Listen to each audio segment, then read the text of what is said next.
Hello, everybody. Bill Thornton, SoCalSabre. How you all doing? Thanks for stopping by for our Saturday talk, my talk mostly, about the albums and CDs that I listened to this week. But before we get started, please go down there and hit that like button. If you haven't subscribed yet, please do so. Help the channel grow. This is a new channel I created, moving our music over all by itself. And so we're going to get her started here. And I opened up the week. As I was saying, I had to stop for a second. I opened up the week with this 1977 album by Genesis, Seconds Out.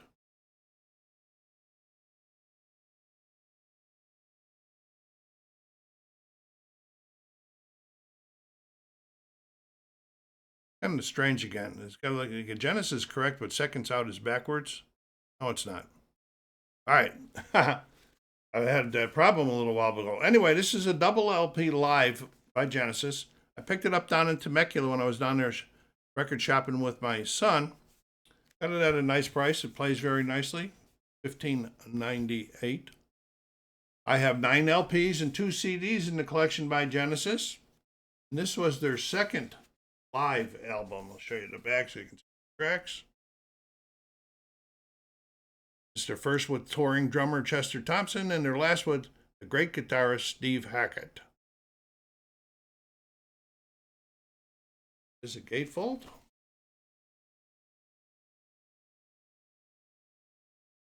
And it does have 2 inners in it, but they're the same thing. Show them to you anyway. There's credits to the band group, places where they performed. That other one just. Anyway, when this came out, this received I don't know, I would say fair to positive reviews. A little different.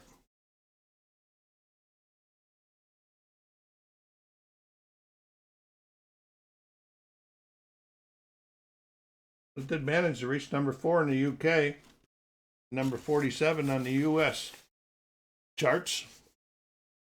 Pretty good. Vinyl. That plays it's in very good shape. BG Plus on the vinyl.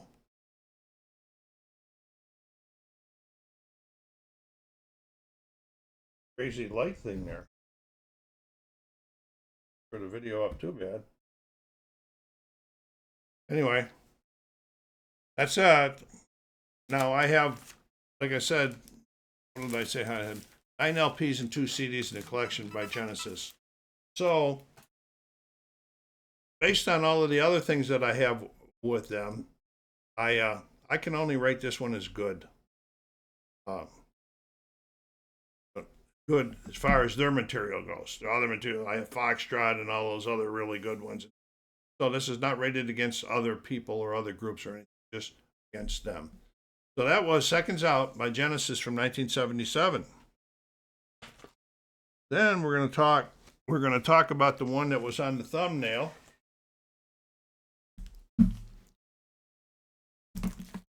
That is Strike Up the Band by Little Feat, 2025 release. Just released in the last month or so.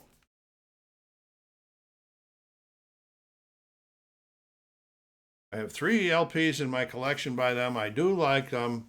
But again, another group, I was late to the show.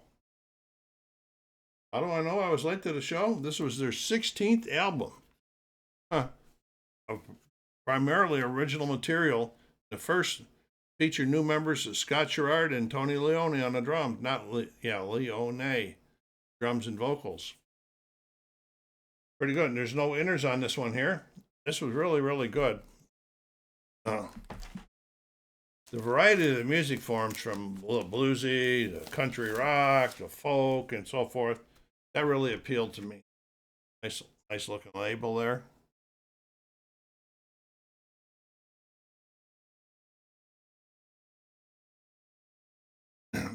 Really did appeal to me a lot. And following an 8-year breakup from 79 to 87, The band has put out several new albums, and they are still on the road touring. This one has definitely got a VG from me this time. And so when I heard they were when I read they were touring, I immediately looked at for their tour dates and so forth. And then again, there's another one that doesn't come near my area. Moving on, we're going to get a lot heavier right now. This one I picked up from Esky on Whatnot. She was helping a guy out. And this is South of Heaven by Slayer. My copy is a 2023 reissue of the 1988 release. This is the only thing I have by them in my collection. And this became Slayer's second album to enter the Billboard Top 200. Peaking at number 57. The album also charted in 8 countries. Here is the inner.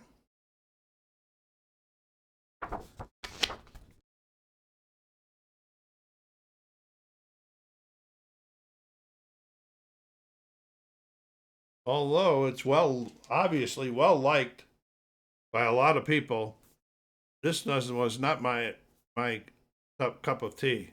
No, I don't mind hard rock, but this one here to me was just too heavy, too thrashy. Also, so this is the little thing that Esky made for that guy. She got the collection from. That's now dedicating his life to being a painter. Kind of helps. I'll show you the album. It's in really, really good shape. That guy, I've got several things from that gentleman's collection. All good. All good shape. My son Paul would really like these. Would like this group. I never talked to him about it though. So, because of its ranking worldwide, not my likes, I'll give it a G. Okay, for the collection that's in there, I will not be hunting any more Slayer albums unless something pops up that I hear and surprises me that I really like, but probably not. All right, then the next one we're going to go on to was just released last week. And this is No Rain, No Flowers by the Black Keys. I have 3 LPs and 1 CD in the collection. And then again, I got to liking these about 3 years ago. Where was it? Where have I been? This is their 13th studio album by the American rock duo. This is crazy that I miss all of this stuff. All right. Show you what's on the back. This album was good, too. Those numbers on the each picture, the name of the track. And I believe the numbers is the length of the track on there. Pretty unique. Little girl down here that should be covering up her butt so I don't get in trouble. There we go. Anyway, this was good. I really like this album. Yeah. 13 albums. Where have I been? But the last 3 that they've released in the last 3 years, I do have in the collection. So that's pretty cool. And I'm not going to be able to show you much of this. This is a giant fold-out poster. All of those pictures, but there's quite a bit of nudity on it. Go into that focus issue, and there we go. Must have autofocus on. I'll correct that in the future. Oh, there we go. Get it out of there.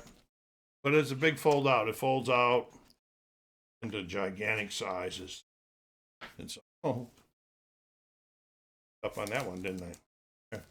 And it's on a really nice looking green vinyl.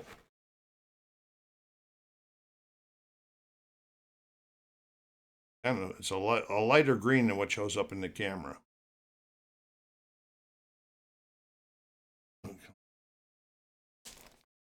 They released 5 singles prior to the album release in July. The Night Before, Baby Girl, No Rain, No Flowers, Man on a Mission, and On Repeat. To date, only charted in Japan. The variants of blues rock, alt rock, and indie rock really made it, for me, appealed to me a lot. So this baby got a VG. Let's hope the rest of the world gets more interested in it, and it charts higher for them. Sake. All right, time for the weekly chat. Look at a couple CDs Saturday. First one, we're up to number 134.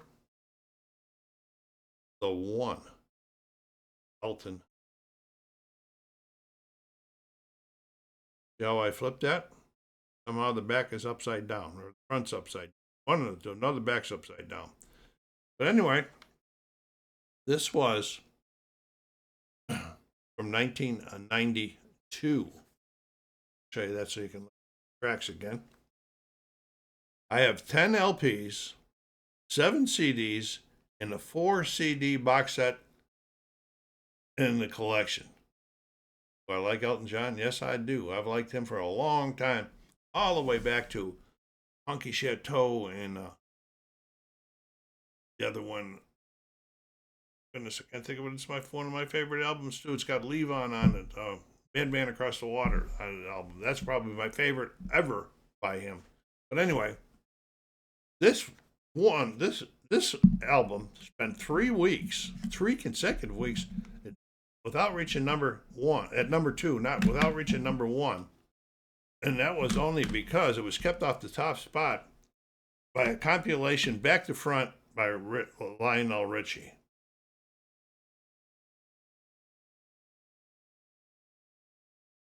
However, it was Elton John's biggest selling album in the United States since 1976, and this is 1992. That's a long time.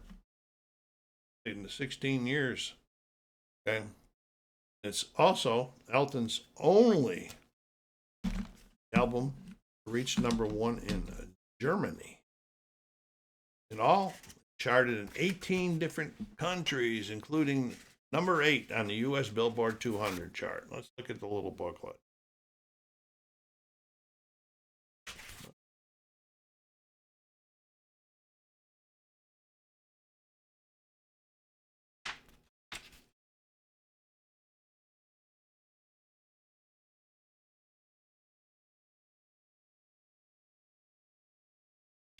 Okay, pretty nice stuff there. Yep. Well liked around the world, and well liked by me. I'm one of the ones that bought it. Me? The music. I don't remember any of the songs being top great hits. There was some, but the music throughout the whole album I thought was really, really good. The songs were really, really good. So to me, Elton getting a VG plus for the week compared to the other stuff I listened to. Very good. The 1992 album by Elton John, The One. Check it out. If you're an Elton John fan, you don't have it, check it on your streaming services. You might like that and want to pick it up. All right, the second CD is another 1992 album. All you rockers are probably going to be familiar with. It's number 135 of my collection. Use Your Illusion 1, the Guns N' Roses from 92. I have 2 CDs in the collection, counting this one, and I have 1 LP, and the LP is this one. So I have the CD and the LP from it. And it was the 3rd studio album by the American hard rock band. The album debuted at number 2 on the Billboard Top 200, selling 650,000 copies in its first week. That's pretty good for 1992. Okay? And it's only behind Use Your Illusion 2's first week of 770,000. Use Your Illusion 1, this one, has sold 5.2 1.5 million units in the United States as of 2010. This has been pretty popular even in the last 15 years. So heaven knows what the numbers are now. You know, the Use Your Illusion albums represented a turning point in Guns N' Roses material. While the band did not abandon the aggressive hard rock sound that it had become known for in the 1987 Appetite for Destruction, this demonstrated a more diverse sound. From what I read now, I am not an expert at that type of material. I read it, incorporating segments of blues, classical music, heavy metal, punk rock, and classic rock and roll. 16 tracks, so you get your money's worth on this baby. Good, hard rock. You remember November Rain? How about Live and Let Die? Two gigantic hits. I really like both of those songs a lot. They're both on this album. Right. Very good. VG. VG. So both of the CDs this week were pretty nice stuff. Well, now we're at the end of the week. Of course, after I show you the next one, I'm going to show you the two that I enjoyed the most. This next one comes from the collection, and it is, well, it had a sticker on it.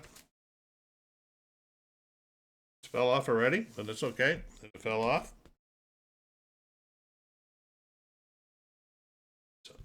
Number 81, I believe. Footloose and Fancy Free by Rod Stewart from 1977.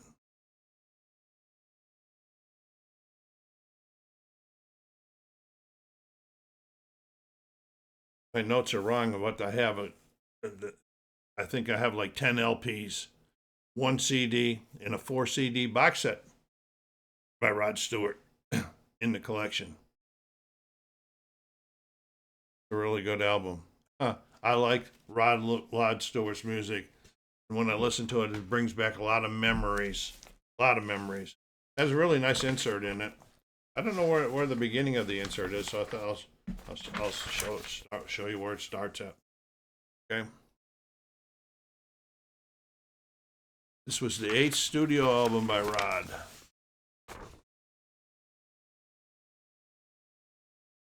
Better be checking, see if there's, make sure I'm not going to get. The element contains like elements of hard rock with Hot Legs, funk rock with You're Insane, progressive rock with Motown's You Keep Me Hanging On, as well as Rod's usual ballads. In My Heart and I Was Only Joking.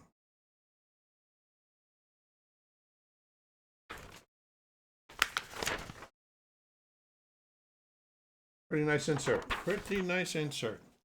So I'm going to look at that again while we're going. All right. Okay, Hot Legs. Big hit. That was like up there. You're in My Heart. You're in My Soul. Really, really good song. You Keep Me Hanging On. Really, really good. If Loving You Is Wrong, I Don't Want to Be Right. Really, really good stuff. Lots of memories for me from 77. I was in Europe, living in Europe at the time. And fine. And so we're going to take a look at the vinyl.